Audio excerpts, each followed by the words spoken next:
Alright, so welcome viewers. This is episode 3 of the Rogue Canon Gaming Podcast, and I'm here again solely with Clue.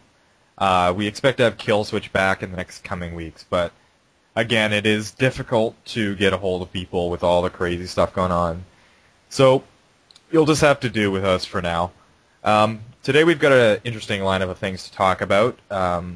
We have some upcoming videos to talk about, mostly with games like Global Agenda and StarCraft commentaries.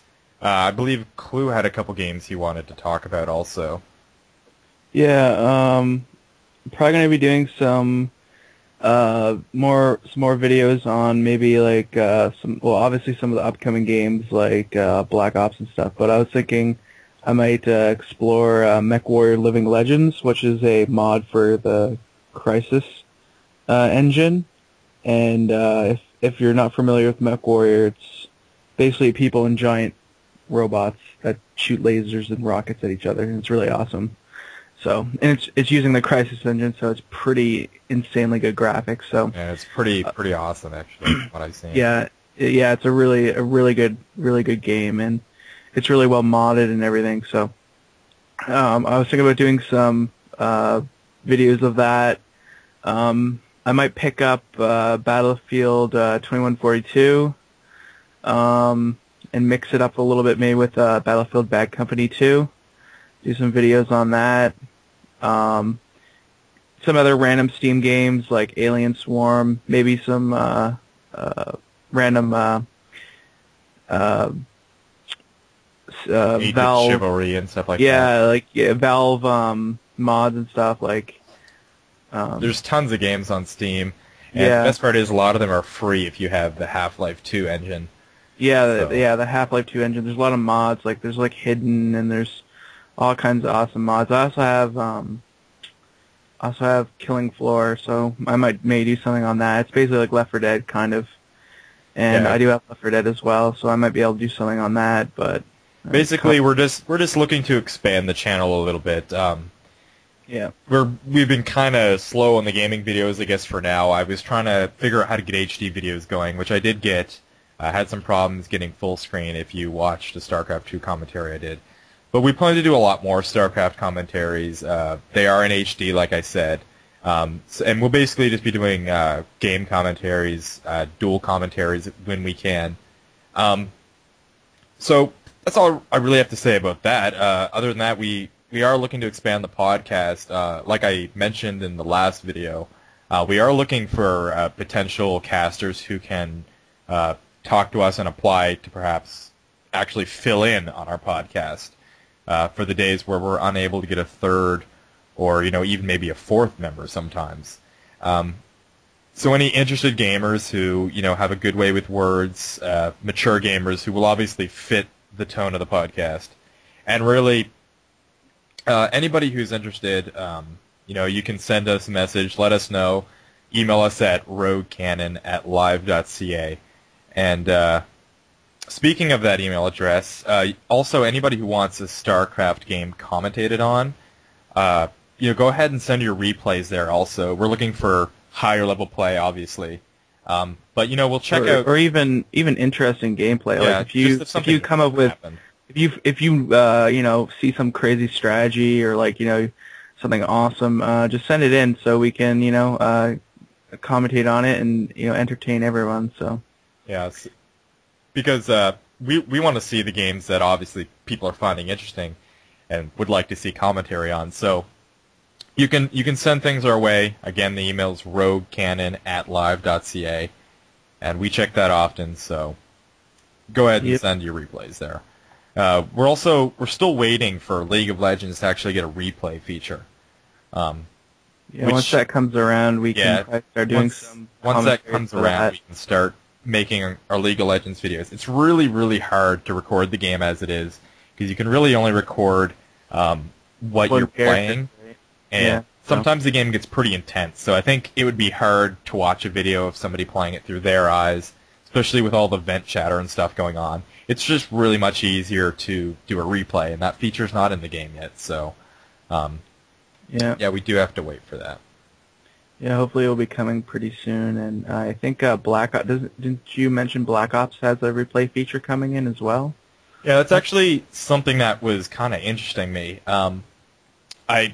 It might sound kind of hypocritical because I spoke so poorly of the Call of Duty franchise previously, but there are a few features of upcoming Black Ops that actually, I think they're pretty good selling points. I mean, the ability kind of like a Halo-esque replay feature coming. If you watch the trailer, you'd see that, where you can like record your games and your replays or demos, whatever, and actually edit them, even on the consoles. So it's possible to make your, I don't know, montages, I'd guess you say. Yeah, montages and like machinima and stuff, I guess. You'll be able to do that in the game engine itself. And I assume the PC will be no different than the consoles. It is kind of a console thing for the whole theater, but I'm sure it'll transfer over pretty well. Yeah, I'm sure it'll come here. But yeah, that's a pretty cool feature, I think. It's good for people like us who want to make videos of the game. It's much easier. We don't have to fraps while we're playing. We can record the game afterwards, which will make it much more interesting. We can focus on the game and then record it later. And also, you can change the camera angles too. So yeah, with that too. So you could be like, I'm assuming you can kind of like free roam around inside of. Pretty sure it's kind of like Spectator. Yeah, so like you can be like, okay, I heard this guy coming from behind me, and you can like zoom out or something, and it'll show the guy like sneaking up from behind you or something, and you like turn around and shoot him or something. So like it adds a lot of like extra like commentary ability. Like you can kind of show things a little bit better than having just a fixed position as first person. Yeah. So I don't know. The game seems like it's shaping up fairly good. I mean, it does look a lot like Modern Warfare 2, and I'm sure it'll have a lot of the same shortcomings we talked about. But a Call of Duty game is a Call of Duty game, and despite everybody hating them, everybody does buy it. So, we will probably end up making videos for that game. When is the release date? Is it still around November 10th or 11th where they normally are? Yeah, I think it's sometime, around that date. They come out around the same date every year, so. Yeah. It's sometime this year, pretty soon, so. Yeah, I'm pretty sure it's just a few months. So, look forward to that. As for Medal of Honor, I'm not sure if we were looking at picking that one up. It's kind of edgy right now. We're not exactly sure. I'm not too sure, just because like the multiplayer, to me, just seemed kind of almost like Battlefield Bad Company, and I don't know if I can justify, spending almost $100 for a game that I'm not going to really enjoy, and I don't really feel like doing, 10-minute video and going, okay, this is what I think of it. This is the game. This is some gameplay. I don't know if I can justify that, but I'll see what I can do. Maybe do some campaign of it or something, but I'm not sure if I'll do much for the multiplayer. Unless you can pick it up for like your Xbox or something. Well, my Xbox is actually out of commission at the moment, so if I pick up any console game, it is going to be for the PS3. Yeah, for your PS3 then I guess would work. So you could do the multiplayer portion or something for that. At the very least, I'll be able to rent it and check it out and make some videos for you guys. Actually, did you want to talk about Global Agenda also? Because that's a game that we've both been playing, and it's kind of the game where it's a great concept and it's a really awesome game, but you just kind of forget about it sometimes. I don't know if you have the same problem. I sometimes forget I own it, and then as soon as I remember, I immediately go play it. And what have your thoughts been about Global Agenda so far, since you've put much more hours into it than I have? Yeah, well, when I first started off, I didn't really like it too much. I was just on like a trial account.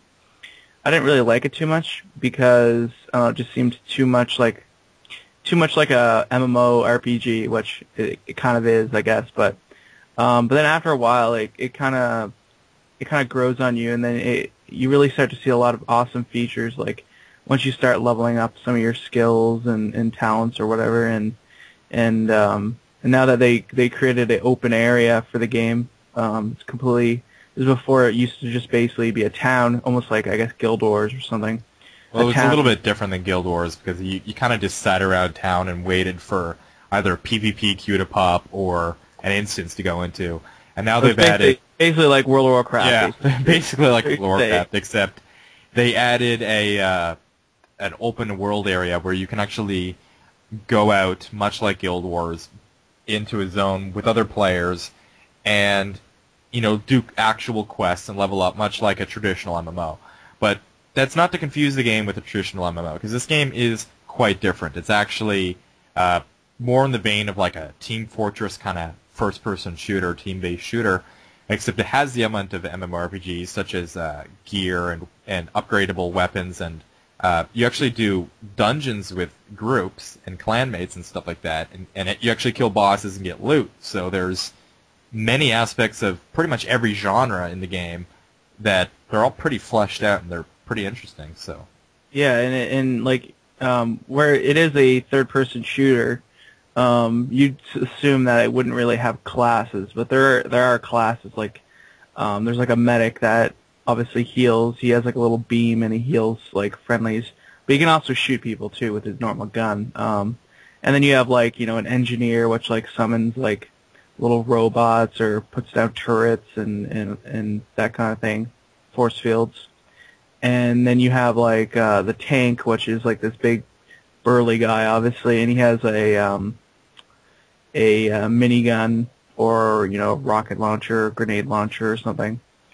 And then you have the recon, which is like sniper rifles, and like stealth. You can actually stealth and much stuff. like World of Warcraft, you actually kind of have like a talent build where you can outfit your character with the skills that you want to play with. So you can actually kind of make your recon either a sniper or more of like a support rogue behind enemy lines kind of guy. So Yeah, so that makes it pretty interesting too, because I mean, 1 minute you can do a PvP game as like a melee rogue or something, and then all of a sudden, I'm gonna go do a group with instance with some of my friends, and you switch to a sniper and you start sniping some like robots and stuff. So yeah, it's a pretty good game, and the only thing that once you get really deep into it, there's a lot of stuff with like basically guild vs guild, and you take over these points. I did a little bit of it, but it's kind of like you basically fight for these little like control points, and like it's a big giant map, and each of these control points is basically a little like a arena, and when you win, you get control of it, and you can like build like mines and stuff on it to like I guess increase the resources that your guild gets, and so it kind of like the more places you own, the more resources you can collect, which will then of course increase your the power of your guild. So so that's like a pretty like almost an end game aspect of it, but they're always adding new little things. Like they have like a 10-man raid or whatever. yeah. There's that new mode where the dome actually gets attacked by NPCs, and a couple players are chosen to defend it, kind of like a raid. There's no subscription fee on the game anymore. They've scrapped that. Instead, they're going with I think like a Guild Wars expansion type model, which they had said that the expansions weren't going to be totally mandatory things. So I guess that in favor of gamers, that's a much better model. But the first expansion was free, and it added the open leveling areas. So they said that there's going to be these content patches that are going to continue to add a lot to the game, and it seems like they're trying to make it much more like an MMO. So that's, I don't know, in my personal opinion, that makes the game much better. But there was a couple other things we were looking at. Have you seen any real news about the Fallout MMO, or is it still kind of up in the air at the moment? I haven't really seen too much about it, but I don't even know what company's developing it right now. Yeah, there were a couple names thrown around, but I think at this point there were a couple that were rumored to be working on one. I actually remember hearing that it was canceled, but I'm pretty sure that's not true. I'm pretty sure there is one in the works. So we'll have to check out that. And speaking of Fallout, you had mentioned Fallout New Vegas in a previous episode. Yeah.